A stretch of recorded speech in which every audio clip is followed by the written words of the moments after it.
You ever feel like you're navigating a maze in the corporate world where the walls shift overnight and the map is, well, constantly being redrawn? It can be pretty overwhelming. Definitely. So today we're grabbing a compass and diving into Frank Lazaro's book, Let Me Be Frank with You. Ah, yeah. Think of it as a sort of no-nonsense survival guide packed with really candid insights from someone who's clearly seen it all in the corporate trenches. Lazaro really lays it all out there. His book covers a huge amount of ground, from the subtle games of office politics to the surprisingly tricky art of just like connecting with your colleagues. Yeah. It's a wide-ranging look at how things really work, often with a sharp wit and a healthy dose of reality. Exactly.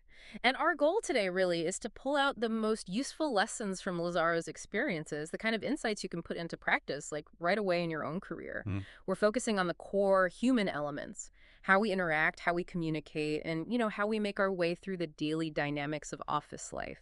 And we'll be exploring some really key areas. First off, how well do you actually understand your own emotional responses and those of the people around you? Correct. That's emotional intelligence, or EQ. Right. Then there's that delicate dance of dealing with difficult personalities. Mm. Lazaro has this very vivid way of describing it, poking the bear. Ha! Yes. I remember that. We'll also look at why being prepared is so crucial. He calls it being an office prepper. And we can't ignore the often unspoken realities of workplace dynamics. His chapter, It Is Us Versus Them, gets right to the heart of that. Mm. And finally, we'll dig into the real secrets, maybe, of effective teamwork. Okay, let's get started then. Something foundational that Lazaro really emphasizes is emotional intelligence, EQ. He presents it as like a non-negotiable skill if you want to thrive. Yeah, he breaks it down into two core parts. There's emotional awareness, basically understanding your own emotions and what others are feeling. And then there's emotional regulation, which is all about how you manage your reactions to those emotions. And what's interesting is seeing how these two play off each other in, real workplace situations. Right. So beyond the theory, what's the real world benefit here, being more attuned emotionally? Well, Lazaro argues the payoffs are pretty substantial. He's seen how strong emotional awareness leads to better working relationships. You can just navigate issues more effectively. I see. It also improves decision-making because you're less likely to be driven purely by gut feelings. Makes sense. Interestingly, he notes it can even lower your stress levels because you handle challenges with more self-control. And it definitely leads to more productive, difficult conversations. You approach them with more empathy. So better outcomes overall. Yeah, ultimately, he connects it to increased motivation too, a stronger drive. And a huge part of understanding others' emotions must be actually hearing what they're saying, right? I mean, truly listening. Absolutely. Lazaro really stresses active listening. It's not just like waiting for your turn to speak. Right. It's genuinely trying to understand the other person's perspective. Yeah. He shares this really good example about these marketing promotion meetings that just went absolutely nowhere, Uh-huh. stuck in circles. Until, that is, he had a one-on-one beforehand with a key stakeholder. He really focused on listening to their underlying concerns. A pre-meeting. Exactly. Mm. And because he took that time to understand their view, the larger meeting actually reached a resolution much, much faster. It's like he unlocked the logjam just by focusing on one perspective first. Precisely. And that perfectly illustrates his point about tailoring your communication style. It's different for a big group versus one person, not one size fits all. Mm. He even includes this thought-provoking quote from Bruce Lee. Oh. Yeah. I'm not in this world to live up to your expectations, and you are not in this world to live up to mine. You are you, I am I, and if by chance we find each other, it's beautiful.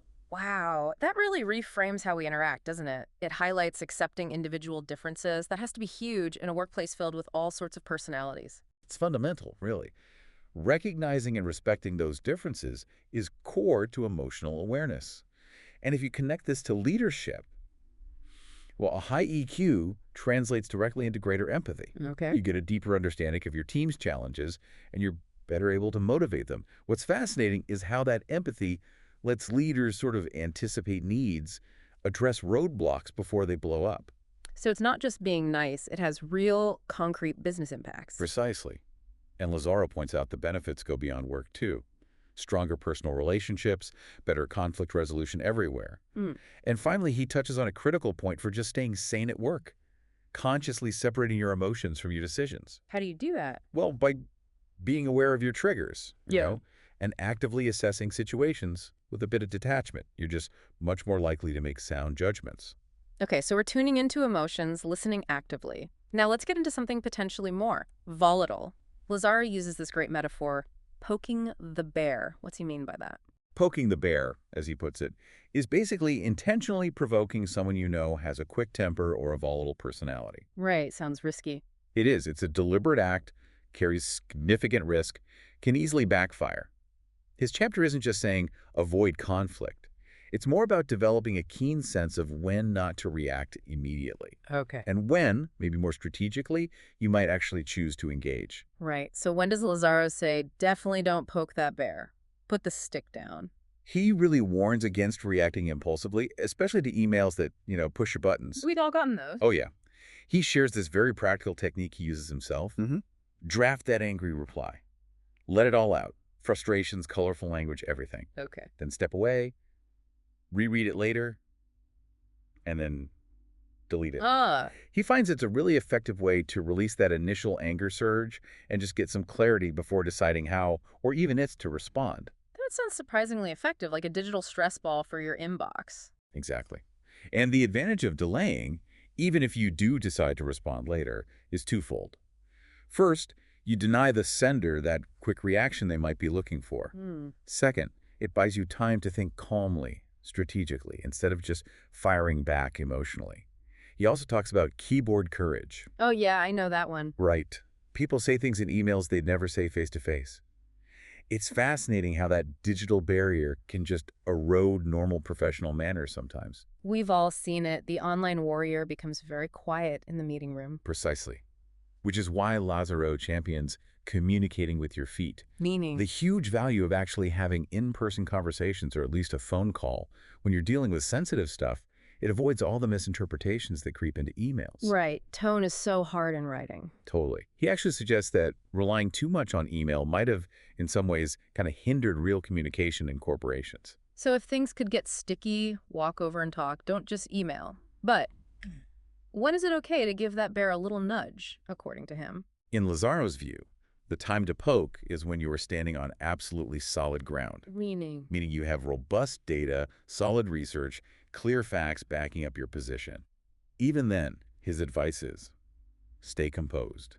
No emotional outbursts, no retaliation. Be thoroughly prepared. Got it. He also emphasizes that conflict resolution is, well, a two-way street. It's collaborative. The goal should always be finding a solution everyone can live with, not just proving the other person wrong or making them look bad. And, crucially, know when an argument is going nowhere. Be willing to just disengage and walk away. Very strategic approach to conflict. Sometimes the best move is no move. Now, Frank talks about being an office prepper. My first thought was, someone with a desk full of emergency snacks. Well, it's a bit more comprehensive than that. I figured. In Lazaro's framework, being an office prepper is about proactively getting ready for all sorts of workplace situations and personalities. It starts with really knowing your colleagues, knowing how they tend to react to different news, good or bad. He stresses that in these interpersonal dynamics, knowledge really is power.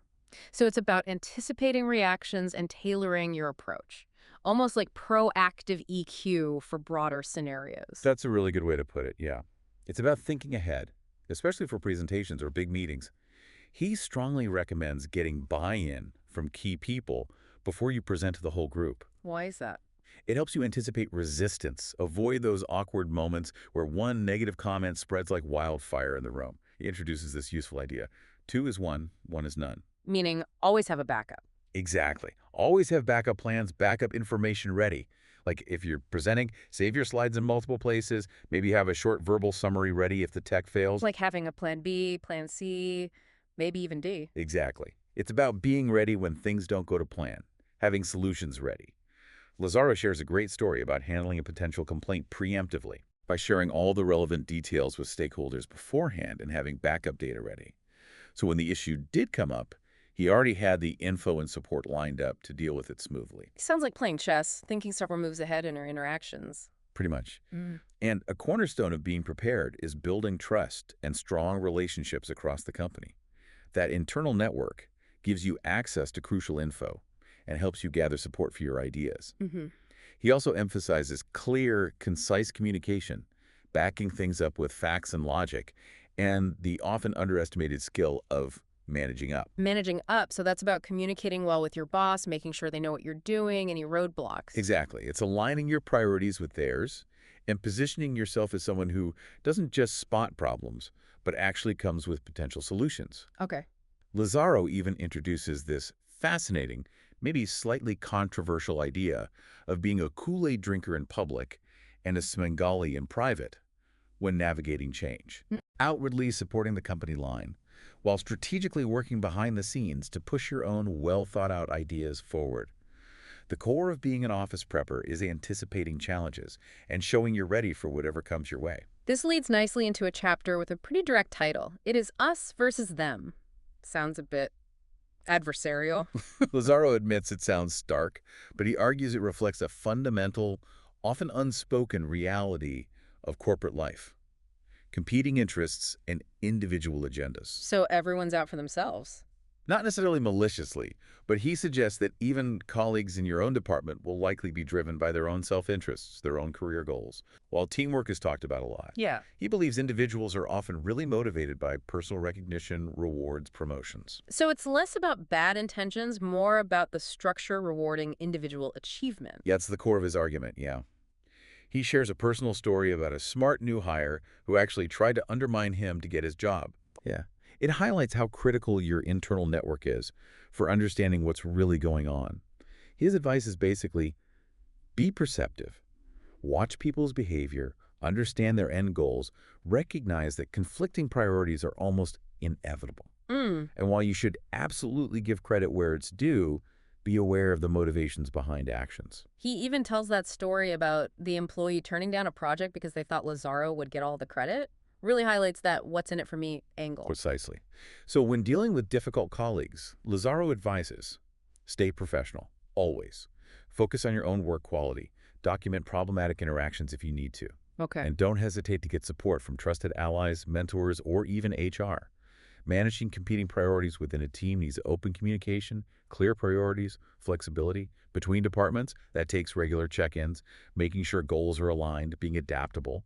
Lazaro also talks about competition itself, how it can motivate, but also how it can really hurt morale and collaboration if it gets too cutthroat. Okay, so navigating this us versus them thing needs realistic awareness and knowing your own goals. Let's pivot to teamwork. We hear it's essential, but Lazaro offers some helpful and intriguingly unhelpful tips. What makes teamwork work for him? He emphasizes that real teamwork starts with genuinely considering others' perspectives and feelings. He highlights key ingredients: clear goals everyone understands, Right. defined roles so everyone knows their part, open communication, sharing ideas and concerns without fear, a foundation of trust, strong leadership to guide things, and crucially being adaptable when challenges pop up. Those all sound pretty fundamental. What are the tangible benefits when a team actually gels like that? According to Lazaro, you see increased innovation, diverse views, spark creative solutions. There's a strong sense of mutual support. You get greater efficiency and productivity. Okay. People develop new skills through collaboration. And ultimately, there's that shared sense of accomplishment when the team hits its goals. Makes perfect sense. So now the flip side, what are these unhelpful tips about teamwork we should watch out for? He points out 3 big pitfalls. First, trying to force teamwork on people who aren't interested or don't see the value. That can backfire badly. Leads to resentment, zero real cooperation. Yeah. Ideally, it should be voluntary. Okay, don't force it. Okay. Second, teamwork should never be used as a sneaky way to gain control or undermine someone else's authority. That just breeds distrust and kills the whole collaborative spirit. Right. And finally, he warns against thinking teamwork alone is some magic bullet.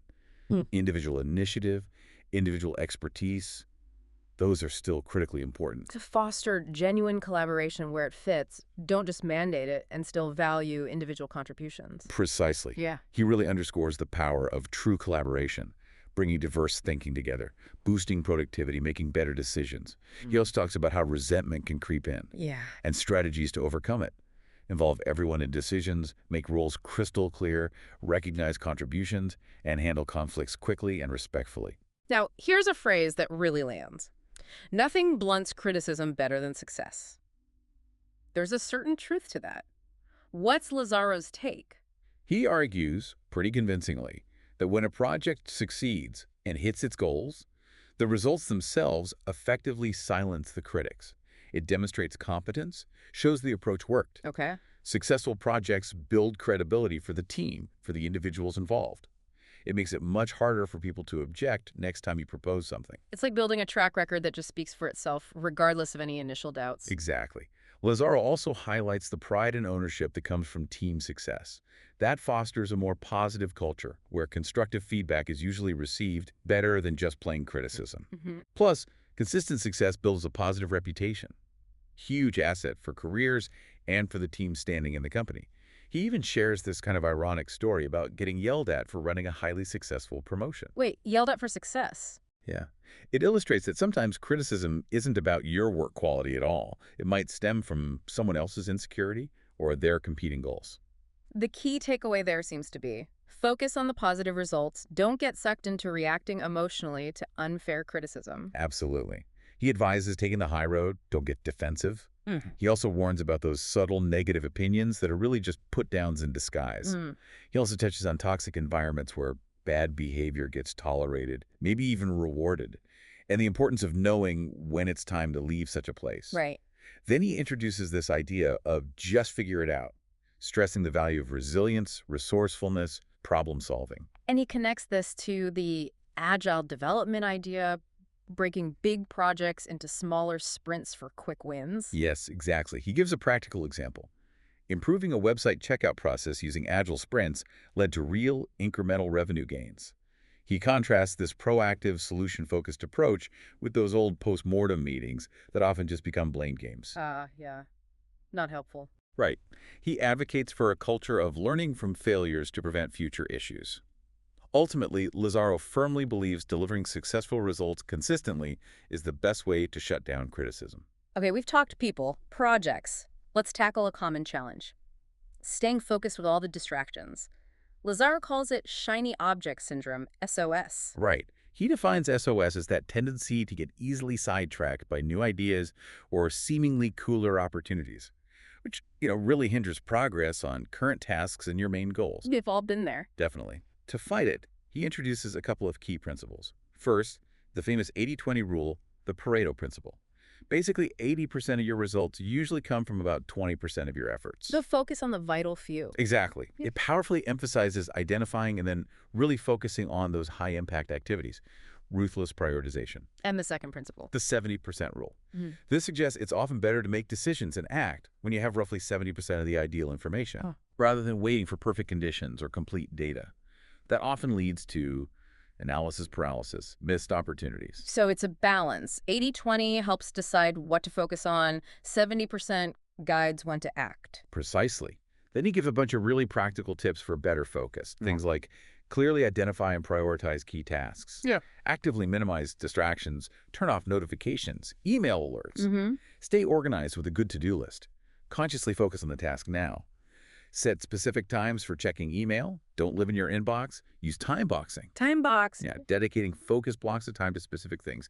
Learn to say no to non-essential stuff that derails you. And stay motivated, visualize goals, track progress. Very concrete strategies to resist the shiny objects and concentrate. Now let's shift to talent dynamics. Lazaro talks about POPO versus HIPO employees. What do these colorful terms mean? HIPO is his shorthand for high potential employees. The ones consistently performing well, showing initiative, clearly capable of growth and leadership. Got it. And POPO? POPO is his rather blunt acronym for passed over and pissed off. It refers to employees who feel they've been repeatedly overlooked for promotions or opportunities. And as a result, they become disengaged, maybe even resentful. Two very different groups, needing different approaches. What's his advice for managing the hypos? For high potentials, Lazaro strongly advises giving them chances to take calculated risks, assign challenging projects that stretch them, offer clear direction and mentorship, but also give them some autonomy. Makes sense. Involve them in understanding the why behind organizational changes. Interestingly, he also warns against overwhelming them with too much change or responsibility at once. That can backfire. Right. Push them, but don't break them. Exactly. He also suggests that sometimes strategically withholding a tiny bit of info can encourage them to ask good questions, leading to deeper discussions. So nurture their ambition, provide growth paths, but with support. What about the popos? That sounds trickier. Dealing with POPO employees, yeah, needs a more nuanced strategy. Lazaro suggests starting by acknowledging their feelings, validating their past contributions. Okay. However, he also advocates for a pretty direct up or out mentality, recognizing when someone's persistent negativity is really hurting team morale and performance, Mm-hmm. and being prepared to make the tough call to part ways if things don't improve.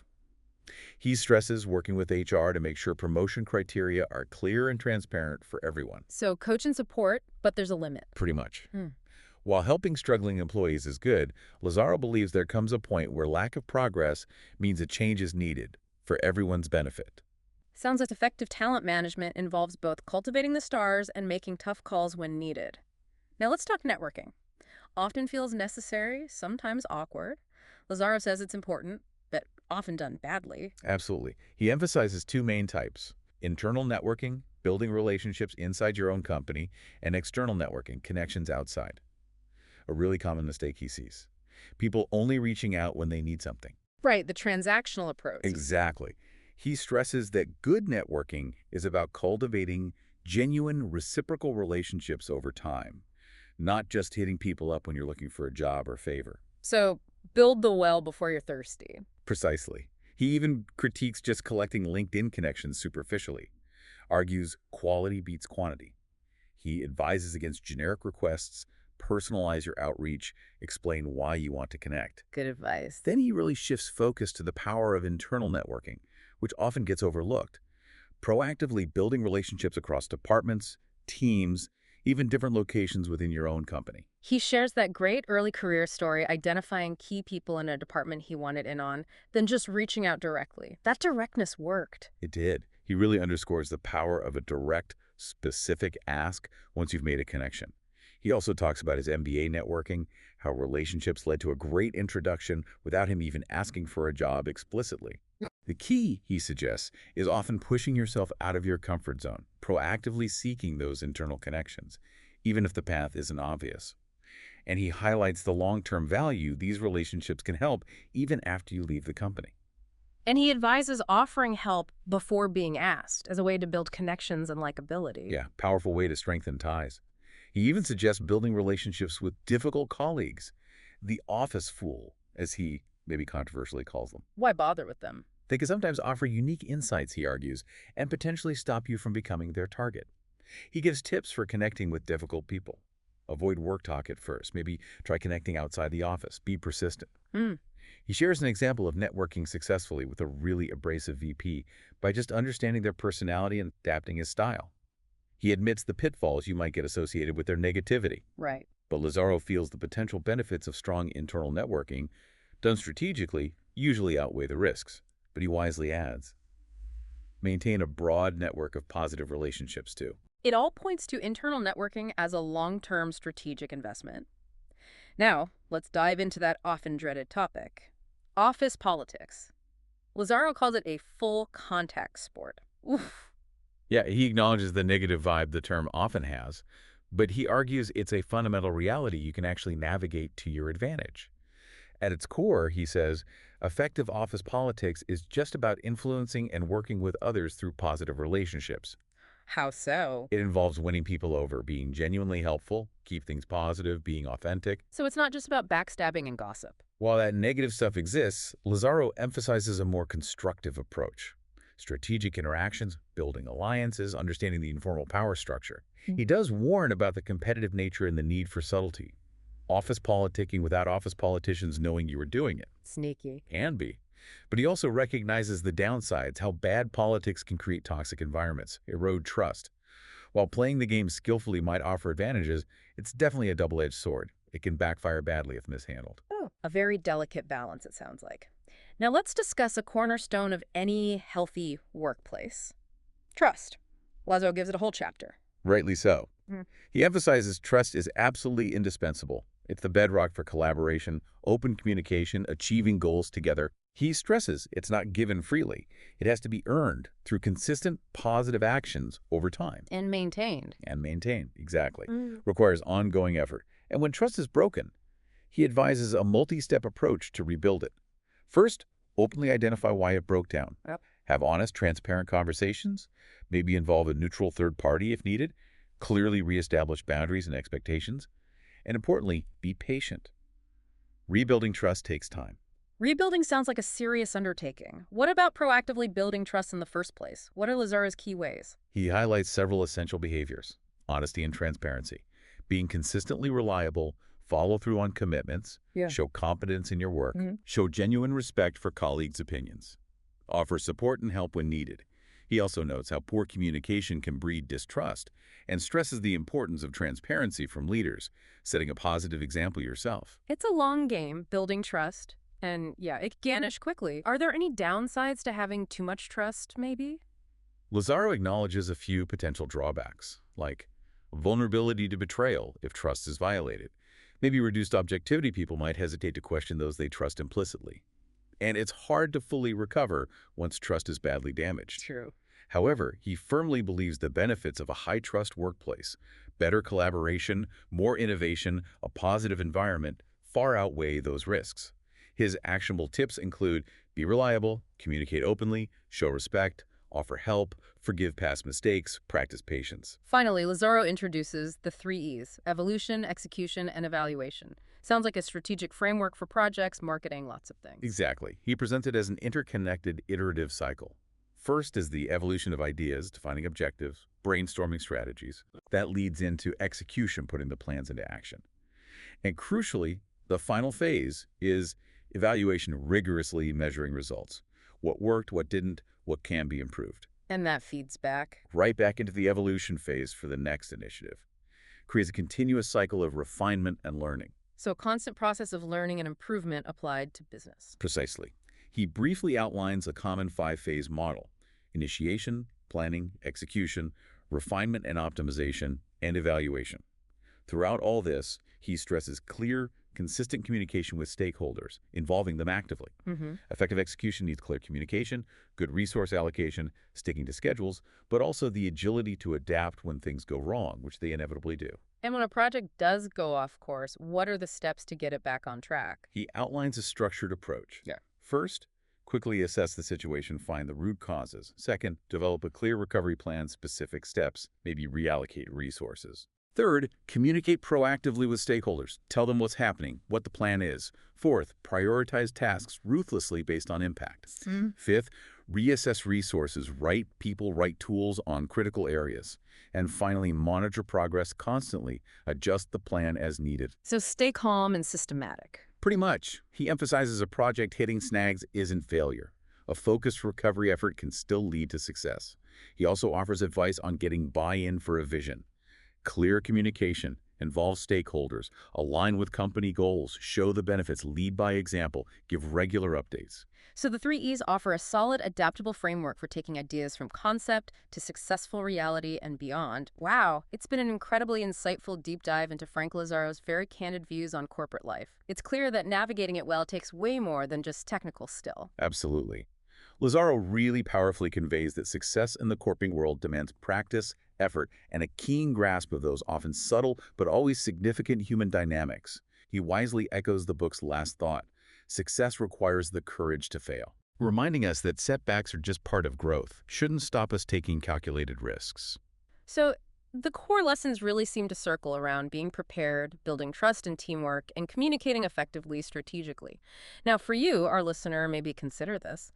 Which of these candid corporate life lessons resonates most with the challenges you're facing right now at work? And how might even one small change in your approach, inspired by Lazaro's straightforward insights, potentially yield some surprising positive results? Definitely worth reflecting on your own experiences and maybe even checking out Let Me Be Frank with You for a deeper dive.